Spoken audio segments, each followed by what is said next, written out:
Now, for both sides of this debate, I am joined by public affairs consultant and managing editor of the Bronx Chronicle, Michael Benjamin, and joining us from Washington, D.C. is Republican strategist and president of Berkman Associates, Jack Berkman. Thanks to both our guests for being here tonight. Michael, I want to start off by asking you, so we know that 7 governments donated to the Clinton Foundation when Hillary Clinton was U.S. Secretary of State.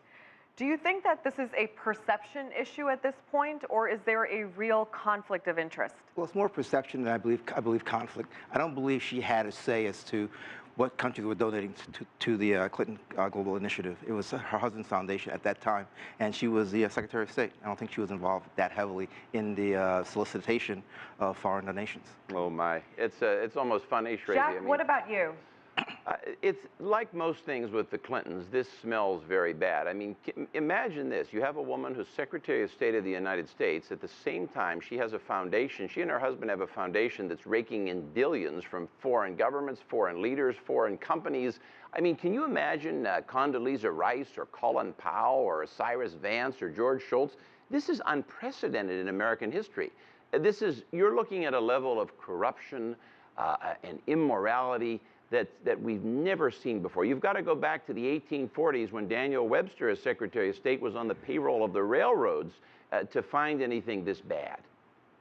That's not true. I mean, you're making accusations that are not true, that are baseless and are groundless. There's no sense of corruption in the Clintons when it comes to the foundation. Foundation does good work. The 8 governments and the individuals that give to the foundation give because good things are happening for people around the world to deal with disease, poverty, women's issues. Those are the important things that Americans care about, and our own government. Oh yeah, I bet that's why the Clintons formed this. Jack, wait, hold on. You say that we haven't seen this before. I mean, this is unprecedented territory here, but we have to remember in 2013 when the George Bush Presidential Center opened up, it's a library and a museum, that there was a $1 million donation that came from Saudi Arabia. Similarly, former U.S. President Jimmy Carter, his nonprofit organization, the Carter Center, we know that the Saudis, as well as members from countries like Kuwait and Oman, have donated close to $1 million to the Carter Center. So do you think that Hillary Clinton is being penalized unfairly here? No, because we do have there's past a big presidents. big distinction. Those things came after these men had left the White House. They weren't in office. I mean, here you have all of this is going on while she's the sitting Secretary of State. I mean, George Bush, that was after he was out of office. Carter, that's after he's out of office. Those are completely different cases. The other thing, Shrazy, you have to remember, I was a Whitewater counsel, a Whitewater investigator 20 years ago on Capitol Hill, if you can believe it.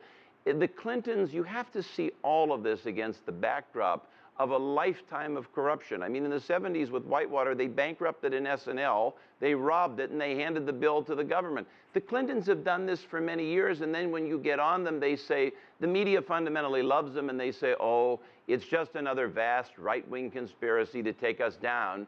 The only reason this story may not surface, I mean, good investigative reporters like you are bringing it out. The only reason it may not surface is there are bigger scandals like the email scandal. Okay, this brings me to my next question. This is uncharted territory. We do have a former U.S. president and a potential future U.S. president that have been receiving millions of dollars from both foreign governments as well as foreign citizens. Michael, could this blur the lines when it comes to what sort of impact this may have on foreign policy? No, it won't. And to have a K Street lobbyist accuse them of such things, you know, it really stretches credibility. I mean, on K Street, it's all about pay to play, and quid pro quo. And to accuse the Clintons of that, I think, is highly unfair and is baseless and is groundless. The foundation does good work. She is not influenced by the individuals or the governments that give to the foundation. It's about her agenda for most Americans who will be voting in the primary next year. It's about what her vision is for America, where she wants us to stand in the world, and what is it we're going to do to improve our economy and to improve lives around the world. I don't know that you get what I'm saying. I think you're missing. Yeah, I'm a K Street lobbyist, of course, but I'm not the sitting Secretary of State. I'm a private citizen. The sitting Secretary of State, where I'm coming from with this, I don't know whether specific contributions influence specific decisions. There's a lot of investigation that has to be done to find that out. I suspect they may have. But what I'm saying is this whole business just smells bad. The whole thing is inherently corrupt. at a time when somebody's the sitting Secretary of State. Almost no one else in American history would ever or has ever done this. I'm saying the whole thing is necessarily and inherently corrupt. Okay, this brings me to my next question, is that now Hillary Clinton has stepped down from the board of the Clinton Foundation. She's now also said that the foundation is going to still accept foreign donations, but just from those 6 countries I was talking about earlier and from no other foreign governments. So, Michael, do you think enough is being done here now to perhaps put out the fire and sort of steady the flames? The foundation is doing what it has to do because she's running for president. These are decisions that she made herself. The foundation's directors made the decision because it's important for there to be transparency. They're now going to start reporting their donors quarterly instead of annually. I think that's an important step forward. And there is a firewall between the candidate for president, Hillary Clinton, and the fundraising by her husband and by the foundation. I think it's important for us to recognize that she is not the foundation.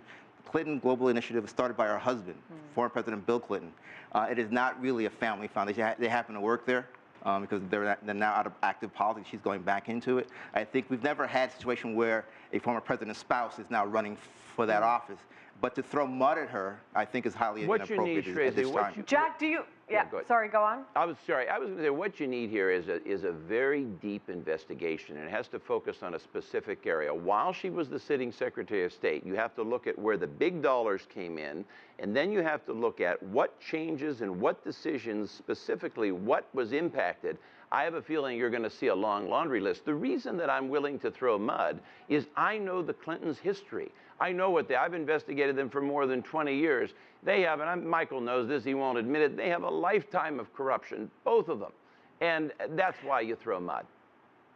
Okay, some final thoughts from both you gentlemen. Jack, really quickly, do you think this is going to affect her run for the Oval Office?